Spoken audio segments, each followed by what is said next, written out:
Westminster's a long way away from your constituency. How do you feel as an MP you can actually play a part in changing the lives of people in your constituency?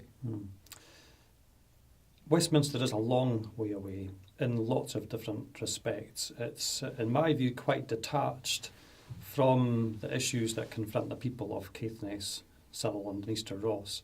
I've said already that my constituency is one of the largest, I think it's the second largest in fact, in the UK, right behind Ross, Skye and Lochaber. And it's quite different in terms of the makeup of the communities that are within it. We're confronted by the austerity agenda, we're confronted by issues of land use, we're confronted by issues of infrastructure development, or lack of, as the case may be. And all of these are what's called reserved matters, so they are still dealt with at Westminster. They haven't yet been devolved to the Scottish Parliament in Edinburgh.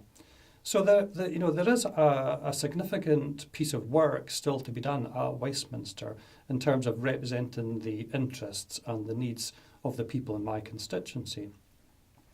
And that's exactly what we will be working to do as a party at Westminster, and we'll be doing that as effectively as we can. Two key promises that we made in the campaign that relate back to the SNP's manifesto were, of course, to challenge the austerity agenda of the UK government.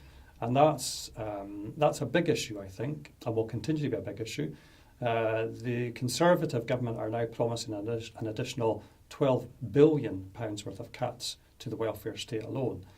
They haven't yet said where those cuts will fall, and that is a source of real concern and worry to me.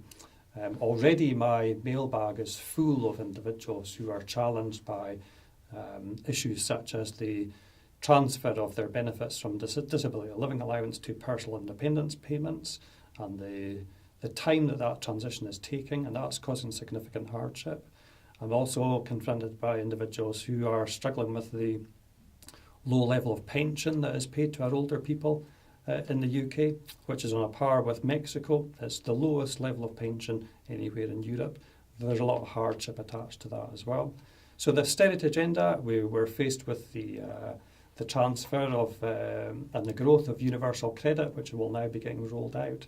These are big issues that affect pretty much, I would say, everybody in the constituency. Over the last few years, we have seen what is called a low-wage economy developed across the UK, and there's arguably nowhere that has a greater impact than the far north of Scotland. So we need to challenge that austerity agenda. That's something that we have promised to do, and that is something that we will take forward at Westminster. Beyond that, we have made significant promises about Trident and the scrapping of Trident nuclear missiles, which is an issue that I was repeatedly confronted with during the campaign. I've yet to meet anybody that had any kind of sensible rationale for keeping Trident, and most people indeed wanted it scrapped, and they wanted the vast sums of money that are spent on these missiles to be used for social good, and I absolutely support that. It's interesting, in the last few weeks, we've seen the revelations from William McNeely, who was a submariner on some of the submarines, and the safety issues that he has highlighted as well. So the SNP, just in this week ahead, are going to be leading a debate on Trident and what should be done about it, and how it should be scrapped, and how we should move forward as a country without that waste of money taking place. So two big issues: austerity, Trident. Sitting underneath that, of course, we've got lots of other things like the transport infrastructure, the cuts to local authority budgets. It's a never-ending list. It's not a particularly positive list either. So what we want to do as a party at Westminster is to go there. We will have the objective of making Scotland's voice stronger at Westminster. We'll do that by being constructive. We'll do that by engaging on the terms of the Westminster Parliament, and we will do that with the interest of the people of Scotland at heart. But being realistic as an individual MP, particularly on the opposition benches, what real impact do you feel you can have on these big issues? Yeah, I think we can have a significant impact, and I'll tell you why. The SNP is now the third largest party at Westminster. And with that status comes some rights and privileges. The first one is that each week at Prime Minister's Questions, the SNP now has the right to question the Prime Minister. I think we're going to have 2 questions each week that we can level against the Prime Minister. That obviously is done in public, it's done openly, it's transparently, and that will give us the chance to challenge the Prime Minister and to represent the interests of the Scottish people in that forum.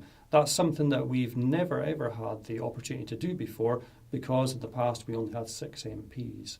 56 MPs really changes the status of the party at Westminster in a way that would have been unheard of perhaps, or unthought of in the past. So we can challenge the Prime Minister at question time.